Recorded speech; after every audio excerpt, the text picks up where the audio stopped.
नमस्कार, आप देख रहे हैं R9 न्यूज। आपके साथ मैं हूं चित्रा सिंह। अखिलेश यादव ने लोकसभा उपचुनाव को लेकर सारे विरामों पर असल में विराम लगा दिया है।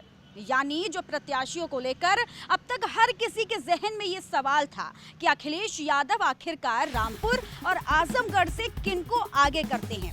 हालांकि सवाल ये भी रहा है कि आजमगढ़ से डिंपल यादव का नाम आगे आया। ये भी कहा जा रहा है कि अखिलेश यादव अपने घर के किसी सदस्य को टिकट देने वाले हैं। जी हाँ, ये सवाल बहुत बना हुआ है।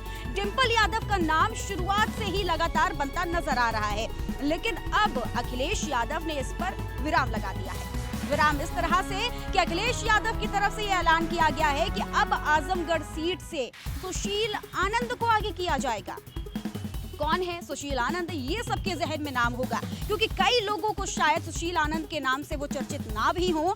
फिलहाल युवा नेता को आगे लाकर, नए नेता को आगे लाकर अखिलेश यादव ने ये तय किया है कि इस बार वो कुछ नई रणनीति जरूर बना रहे हैं। रणनीति मतलब अपनी नई टीम को भी आगे लाने की कोशिश अखिलेश यादव की तरफ से की जा रही है। और इतना ही नहीं, सुशील आनंद एक दलित चेहरा भी है, यानी MY फैक्टर तो हालांकि बेहद काम करता है आजमगढ़ और रामपुर में, यह हर किसी को पता है। लेकिन दलित चेहरे को आगे लाकर अखिलेश यादव अब दलित चेहरे पर भी लगातार सेंध लगाने की कोशिश जरूर कर रहे हैं। जी हाँ, ये अपने आप में एक बड़ा सवाल बनता है कि आखिरकार राज्यसभा में, अब राज्यसभा चुनाव के बाद अब लोकसभा उपचुनाव को लेकर तमाम कयास रहे हैं कि जिस तरह से अखिलेश यादव और आजम खान ने इस्तीफा दिया था लोकसभा से, उसके बाद अब इन दोनों सीटों पर कौन आएगा।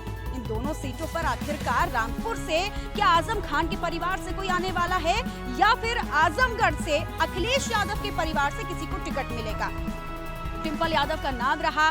डिंपल यादव के शुरुआती नाम से लेकर हालांकि इन सारे कयासों पर अखिलेश यादव ने विराम लगा दिया और अब सुशील आनंद को आगे किया है। सुशील आनंद के पिता का नाम आपको बेहद अच्छी तरह से याद होगा।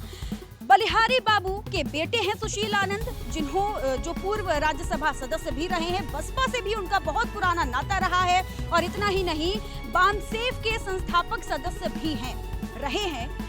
अब उनका हालांकि 2021 में अगस्त के टाइम पे उनका निधन भी हुआ था। 2020 में उन्होंने समाजवादी पार्टी को ज्वाइन किया था और अब उनके बेटे को अखिलेश यादव आगे लाकर कुछ नई रणनीतियां जरूर बनाना चाहते हैं। नई रणनीतियां इस तरह से कि आजमगढ़ से सुशील आनंद को आगे किया गया है, तो अब बची है रामपुर की सीट। रामपुर की सीट से अखिलेश यादव क्या कुछ गुल खिलाने वाले हैं, आजम खान क्या कुछ रणनीतियां बनाने वाले हैं। हालांकि जिस तरह से हमने देखा कि अखिलेश यादव और आजम खान की हालांकि मुलाकात हुई, इस मुलाकात के बाद से तमाम चीजें कयास लगाई जा रही है कि शायद जो नाराजगियां रही हैं, 27 महीने की जो नाराजगी रही है दोनों के बीच, वो आखिरकार खत्म हो चुकी है।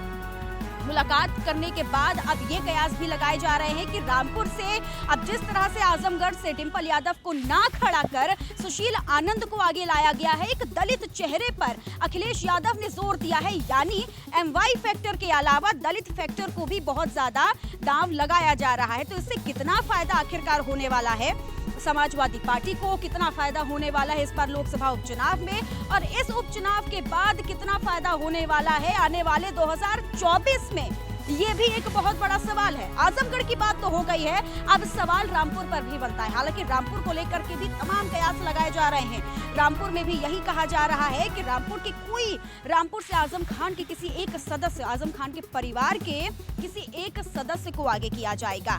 और मुस्लिम महिलाओं को साधने की कोशिश के साथ यादवों को साधने की कोशिश की जा रही है। और इसके अलावा अब दलित को आगे लाकर अखिलेश यादव ने ये जरूर जाहिर कर दिया है कि MY फैक्टर पर तो काम करना है, लेकिन दलित पर भी काम करना बेहद जरूरी है, जो आने वाले समय यानी लोकसभा पर भी बहुत अच्छा परिणाम समाजवादी पार्टी को देने वाला है। फिलहाल अभी के लिए बस इतना ही।